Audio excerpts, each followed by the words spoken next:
Nay, tingnan mo, ang tataas talaga ng aking mga marka. Ang talino mo naman, anak. Ngunit bakit palagi na lang ito nangyayari? Bakit, Nay? Hindi ka ba nasisayan sa aking mga marka? Hindi naman sa ganun, anak. Ngunit, anak, nagbabahala ako na dahil sa iyong pababasa ng libro at pag-aaral, ay nakakalimutan mo na magdasal sa Diyos. Hindi, Nay. Magdadasal naman ako. Total, matalino ka naman, anak. Mas mabuti na sanang tumigil ka sa iyong pag-aaral. Pero ma, mahal ko ang pag-aaral. Basta! Nakapag-desisyon na ako. Pumili ka. Iiwan mo ang kolehiyo o magparik.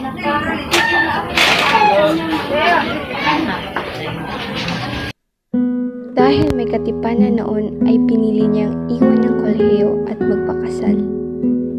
Ngunit wala pang isang taon ay nabalo na siya.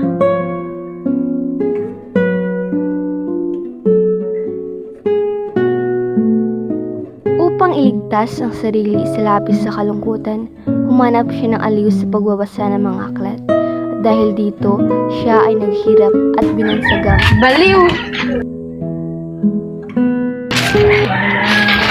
Ilang kayo inasiyasasyo? Talaga po, ginoong kapitan. Ang sigwa, ibig niyo bang maligo?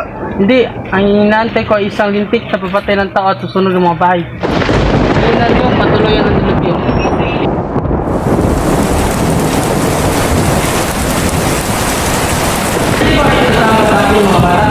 Handa na isang pagkurang makuna ng na.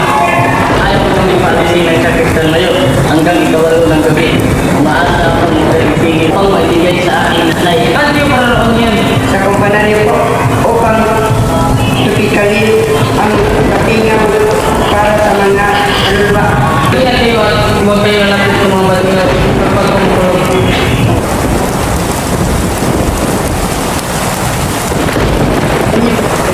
Hindi na naman dyan si Donata. Ang purgatorio ay mabuti, banal, ay umaakay sa tao sa isang malinis at dalisay na pamamahay.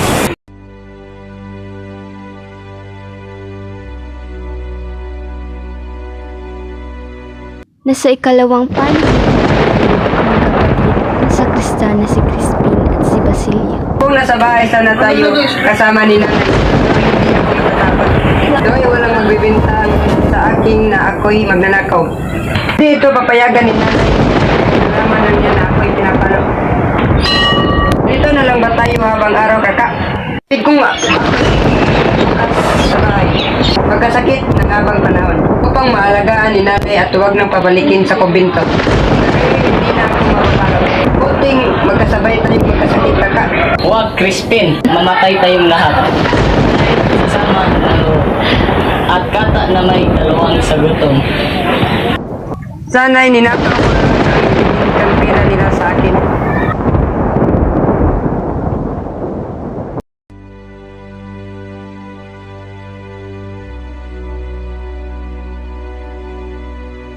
Isang walang pusong lalaki ang napangasawa ni Sisa. Uy, asawa ko. May pera ka ba, Sisa? Wala akong pera. Wala kang kwenta, pati mga anak mo, pabigat sa buhay.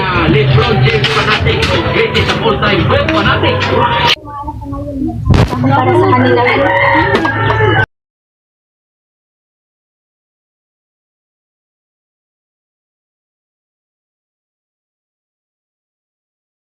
Saan ba si Basilio at si Crispin?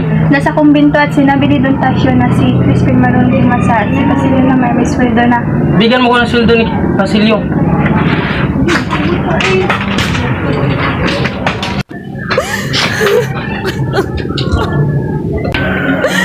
Hindi na lang ako kakain. Ito'y sapat na sa aking mga anak. At biglang dumating si Basilio.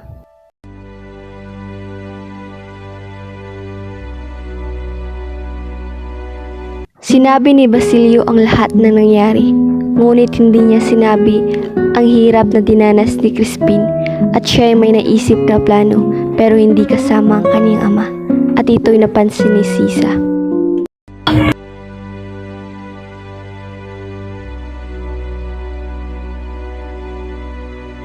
ito yung magugustuhan ni Padre Salvi.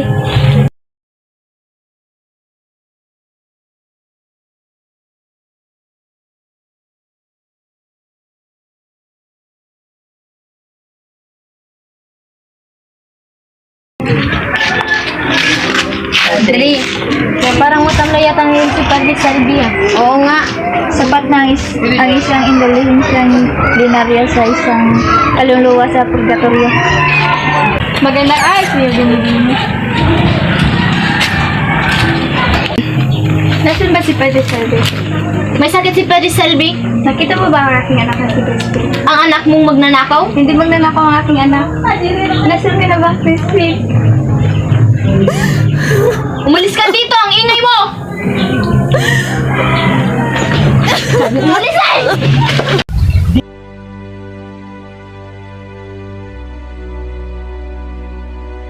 Dito itinapon ang bangkay ng iyong ama. Patawad kaya wala akong nagawa. Pagpatuloy ko ang pangarap ng aking ama. Napagtanto kong ang pamamalo ay masama sa bata. Noong umalis si Padre Damaso sa bayan natin, ay pinagbabawal ko ang pamamalo. Ngunit ito ay nalaman nila. Ibinili ko ang pamamalo sa mga bata. Huwag tayong mawala ng pag-asa.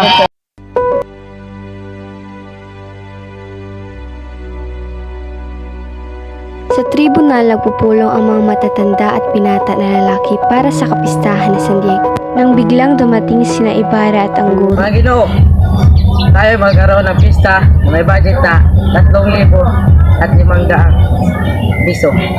Ito ay para sana sa isang malaking dulaan sa liwasan ng bayan. Sa halagang 150 piso. May isang komedyante na magtatanghal sa buong linggo. Nasa halagang 200 piso. Buwan-buwang halaga na 400 piso. Ang sobrang pera ay dapat natin ipagawa sa parang. Pag-usang ayon ako niya.